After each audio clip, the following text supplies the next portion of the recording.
बिस्मिल्लाहिर्रहमानिर्रहीम अस्सलामु अलैकुम वरहमतुल्लाहि वबरकातुहू वेलकम छु तुई बी एक लट सानी यथ यूट्यूब चैनल पे यथ जन नाव छु देसी जायका विद इंशा वीडियो स्टार्ट करने ब्रोट अगर तुम सान चैनल पे नई छु सन यूट्यूब चैनल करो सब्सक्राइब वीडियो करो लाइक तो शेयर बी दीजो पनुन फीडबैक। आज बनाओ इस मशरूम तो कॉकुड़ यमिच फरमाइश दिसमस यम सुन नाव छु नासिर अहमद। आज करो इस तिहंज फरमाइश पूर तो करो अजुक ये वीडियो स्टार्ट। रेसिपी बनाने खतर निमुत कढ़ाई मज आब वन त्रो अत मज नून चमच लिद्र चमच अम पत त्रो वन अत मज कॉकुड़ गो साफ कर थोमुत वन थो अत पे लेट लगभग 5 मिनटन यीतिस कालस अत फकर असल पे लगे 5 मिनट बाद तुम हेकि वुचित अत असल पे फकर लोगमुत अम पत वालो वन बोन वन थो अत पे बान अत मज त्रो वन तेल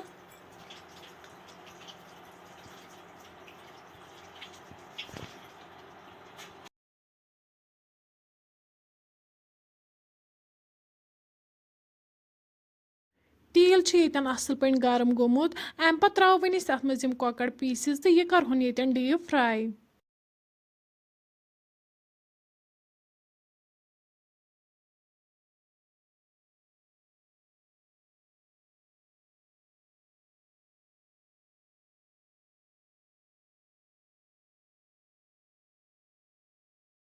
तुम हेकि वुचित कॉकुड़ यन असल पे फ्राई गोमुत अम पत कड़ो वन अकिस प्लेटस मज नेबर वन त्रो अथ तिलस मज मशरूम यम तन असल पे फ्राई करन।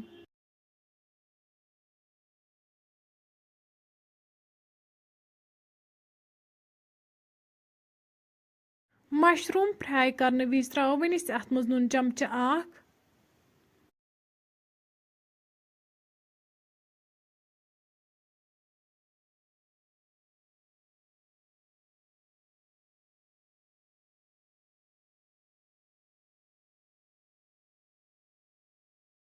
तुम हेकि वुचित मशरूम यन असल पे फ्राई गमित वन कड़ोक अकिस प्लेटस मज नेबर।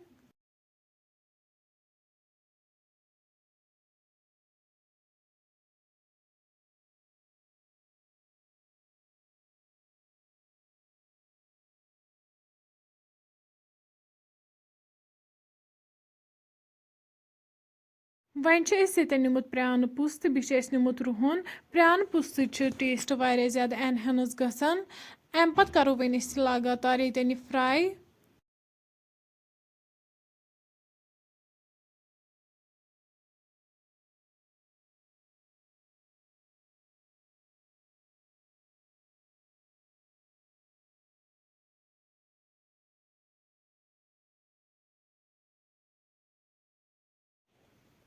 वन करो अम पत अत मज टमाटो प्यूरी ऐड बी त्रो वन अत मज नून चमच बादियान पाउडर चमच जिंजर पाउडर चमच गरम मसाला चमच बादियान पाउडर चमच मरचांगन चमच तो लिद्र चमच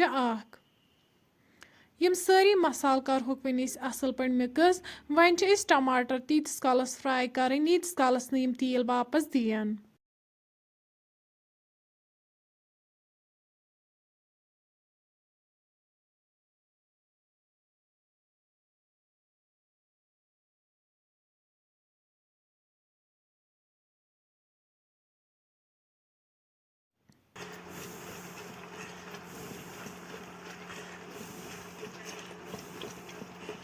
तुम हेकि यन वुचित टमाटर यन असल पे फ्राई गमित अम पत त्रो वन अत मज मशरूम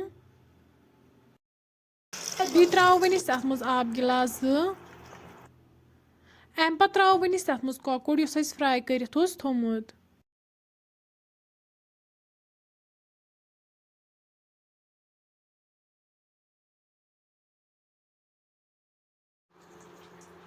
वन थो अत पे ठाट तीस कालस अमिच ग्रेवी कम गि